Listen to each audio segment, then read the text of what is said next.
10. CLS go for main engine start. 6, 5, 4, 3, 2, 1.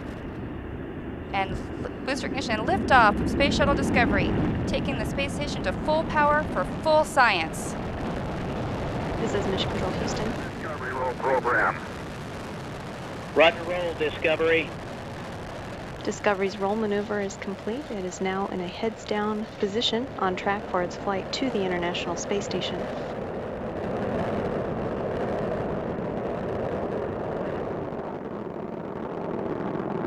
Discovery flying 365 miles per hour, 1.5 miles in altitude, 7 miles downrange from the Kennedy Space Center.